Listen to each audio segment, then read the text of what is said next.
Well, first of all, good afternoon. I can see that you're down here on the 29th.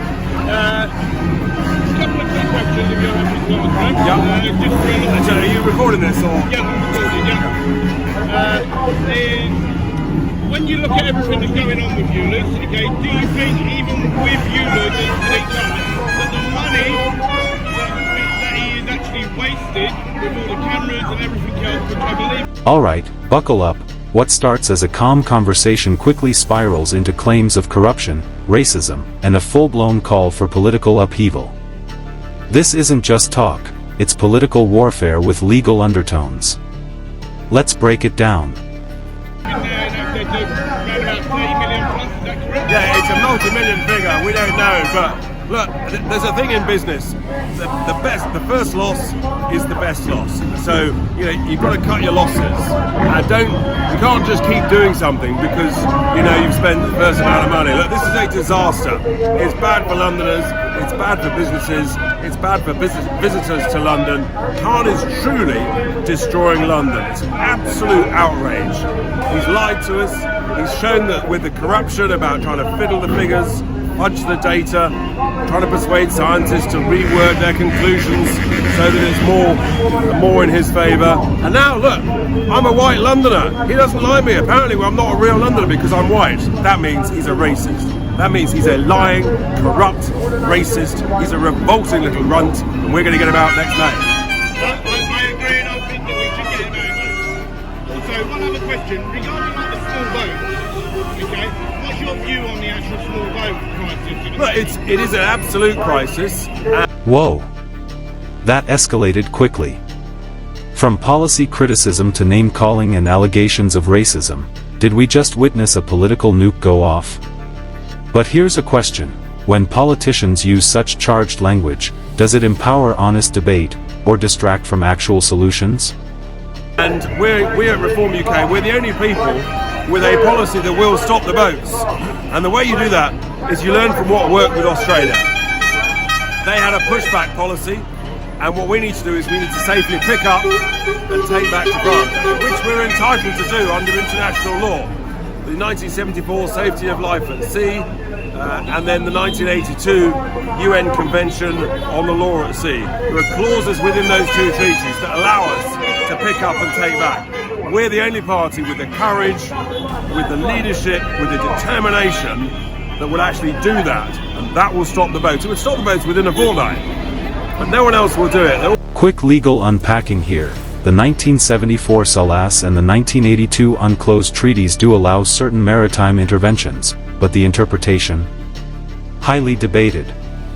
This isn't just policy, it's international law colliding with human rights and diplomacy. And this speaker's confidence? Not shared by everyone in Parliament. All this waffle, and I'll tell you why.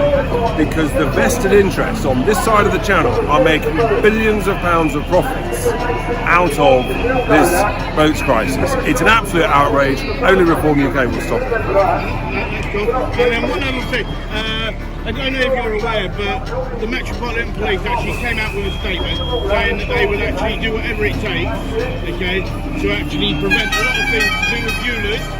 Okay, and I know even with different police forces, in which, like to do with the small boat crisis, the way that the police are actually doing stuff that they should not be getting involved in.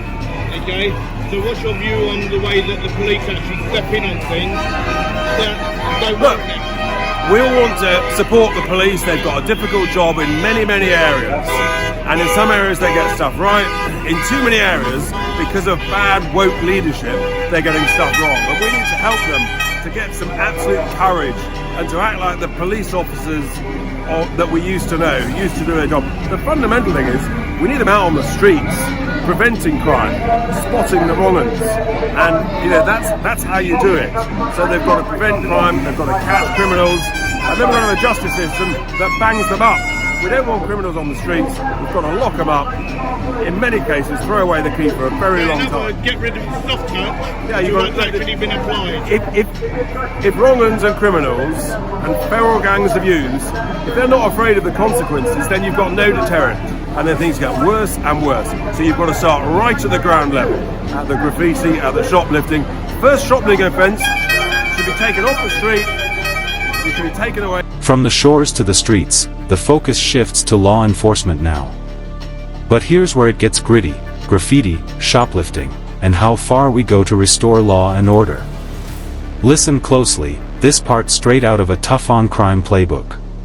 To somewhere cold, inhospitable, and park there for a while to reflect on what you've done. If you do that, then actually everything else starts to sort itself. If you say, which the government are basically saying, oh, if you shoplift less than 250 quid, we're not going to do anything, it's an invitation for ever more crime, and that's what we're seeing. That's why you've got to stop it at first ground level. I agree with that, but then where you said to do with breaking of laws and they should actually go to jail, okay, then what about also politicians, okay, that break the law as well? And I'm quite sure even with what you see going on here, there's loads of politicians, okay, and you've openly said to do with Sadiq Khan, okay, so people such as Sadiq Khan,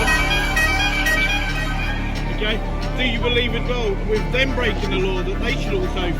No, it depends what rules and laws they break. It's a case of consequences.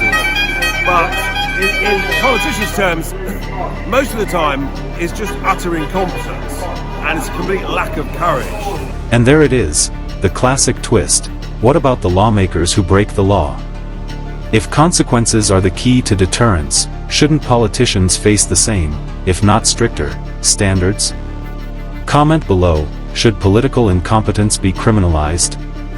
And they're making decisions, they're weak, they're wet, they don't suffer the consequences of their decisions. And I think the people have got to say, look, it's very simple. If people are not happy and if people want change, you've got to vote for change. And it's only Reform UK that represents a real change from the current establishment stitch-up between the main two parties, who basically now represent two sides of the same socialist coin. High taxes, high regulation, low growth, nanny state. We're all getting worse off. It's an outrage. We've got to stop it. We've got to reform everything. Nice to see you. Thank you very much for your time. I really appreciate it. No worries. Take care.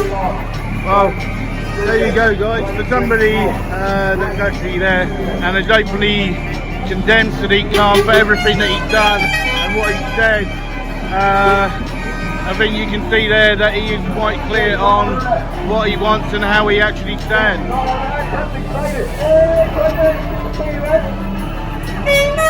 So you've got people then walking along with an actual coffee.